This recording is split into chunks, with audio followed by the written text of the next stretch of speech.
saya punya capture berita ini. Kita lihat capturannya. Nah ini, pernikahan dini jadi faktor bertambahnya stunting di Indonesia. Nah, bener ini Pak. Bagaimana ini kok saling terkait antara pernikahan dini dengan stunting? Jadi begini ya Gus, kalau perempuan yang masih usia pertumbuhan, itu dia itu harusnya masih tambah panjang, harus tambah tinggi, harus tulangnya tambah padat, begitu ya.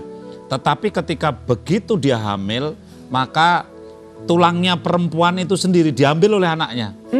Ya, jadi akhirnya otomatis anaknya juga tidak kecukupan, ibunya juga jadi keropos tulangnya. Ya, ini akhirnya anaknya pun stunting. Sebetulnya bukan hanya anaknya yang stunting, tapi ibunya juga masalah. Masalah karena tulangnya menjadi keropos, osteoporosis. Besok kalau ibunya itu usia menopause, orang lain belum bungkuk, dia sudah bungkuk duluan. Ini kan suami nggak ngerti nih. Banyak loh suami yang bangga menikahi anak-anak muda, perempuan-perempuan, anak-anak, nggak tahu resikonya bahwa perempuannya akan menderita sampai tua. Sampai bungkuk itu ya? Bungkuk itu pun resiko karena hamil muda. Kalau Gus Miftah memperhatikan, ya saya itu orang desa ya, kalau misalnya kerbau bunting sekali, kan tanduknya bergerak satu. Kalau bunting 2 kali bergerak 2. Sebenarnya perempuan itu sama, hanya perempuan tidak bertanduk aja kan. Artinya, itulah bukti bahwa ketika hamil itu betapa tubuhnya seorang perempuan itu terambil dengan serius ya, kalsiumnya. Jadi sangat ilmiah ya? Sangat ilmiah, makanya jangan coba-coba hamil pada usia pertumbuhan. Kasihan. Ini kan saat ini angka stunting di Indonesia kisaran 27,6% di tahun 2019. Bahkan jauh di atas dari yang ditetapkan WHO, 20%. Lah, langkah apa saja yang dilakukan untuk upaya percepatan penurunan ini Pak? Supaya stunting tidak nambah banyak lah kira-kira. Ya sebetulnya kalau saya sering begini ya. Kalau kita memproduksi bayi, maka kalau ingin produk bayinya itu baik, maka pabriknya harus disentuh. Kalau saya begitu, yang disentuh pabriknya itu. Yang disentuh pabriknya? Ya, jadi pabrik bayi itu siapa? Perempuan yang hamil itu ya, atau yang mau hamil. Nah sekarang Gus Miftah bayangkan ya, di Indonesia itu setahun ada 2 juta orang menikah. Dan dari 2 juta orang menikah itu 1,6 juta hamil di tahun pertama. Di tahun pertama berapa yang hamil? 1,6 juta. 1,6 juta? Iya, itu karena semua orang nikah di Indonesia itu mayoritas pengen hamil. Gitu. Nah oleh karena itu kita dari BKKBN ingin sekali kerjasama dengan Kementerian Agama untuk kemudian kita memberikan konseling kepada orang yang mau nikah itu. Dan kalau bisa nikah ini 3 bulan sebelumnya lapor dulu lah. Akan kita periksa tentang status nutrisinya, apakah dia itu kekurangan darah tidak, anemi tidak gitu. Biar kalau dia hamil anaknya tidak stunting. Ini penting loh. Kritik saya yang paling keras itu apa? Orang tuh pada pre-wedding habisnya 30-40 juta ya. Tetapi prekonsepsi itu enggak pernah disiapkan.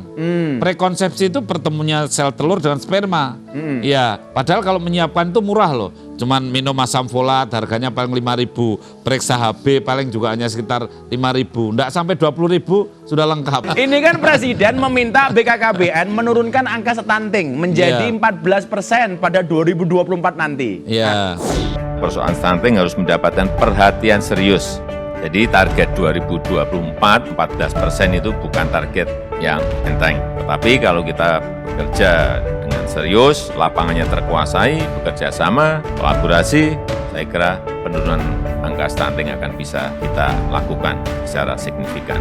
Ketua pelaksananya ada di Kepala BKKBN. Kita harus optimis ya, kita harus optimis, tetapi memang harus kerja keras. Caranya kira-kira gimana supaya bisa menurun? Salah satu begini ya, tadi yang saya katakan yang nikah 2 juta itu harus dihadang di hulu. Sebelum dia nikah harus kita cek kesehatannya dulu. Sebelum hamil harus sehat, supaya yang melahirkan 1,6 juta ini aman, tidak stunting. Kemudian di Indonesia itu ada kurang lebih 4,8 sampai 5 juta orang hamil setiap tahunnya.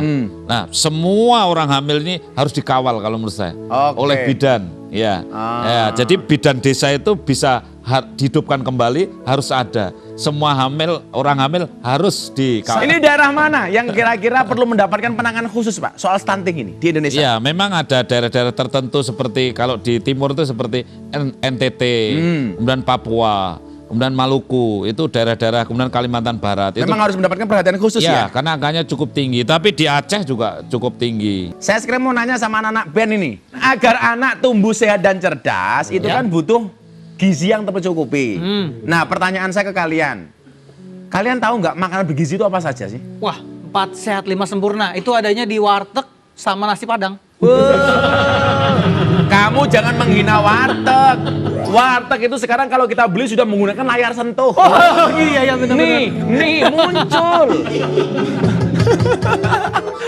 Bener nggak Pak? Kalau makanan bergizi itu seperti yang mereka bilang tadi Pak? Ya sebetulnya itu yang penting itu sekarang kan makanan seimbang. Jadi misalkan 4 sehat itu misalnya ada karbohidratnya, ada vitaminnya, tapi proporsi ukurannya itu harus betul-betul terukur. Contoh ya, seperti bayi yang 1000 hari kehidupan pertama, dia usianya masih kurang dari 6 bulan. Ini kan gizi seimbangnya cukup ASI, tidak boleh diberikan makanan tambahan. Gitu. Nah kemudian nanti setelah dia umur 6 bulan ke atas, nanti kan ada beratnya, ada ukurannya, ada usianya, kemudian di sana ada ukuran makanannya harusnya berapa, kalorinya berapa, proteinnya berapa. Dan ini yang perlu kami sampaikan bahwa yang namanya mencegah stunting itu tolonglah protein hewani itu harus. Protein hewani? Iya. Jadi anak itu meskipun hanya telur ya, ibaratnya telur, tapi ini penting sekali. Ingat-ingat Michelle, orang itu kalau banyak makan, kok dia tetap kurus, itu 2 kemungkinan. Apa tuh Gus? 1 anugerah, 2 azab.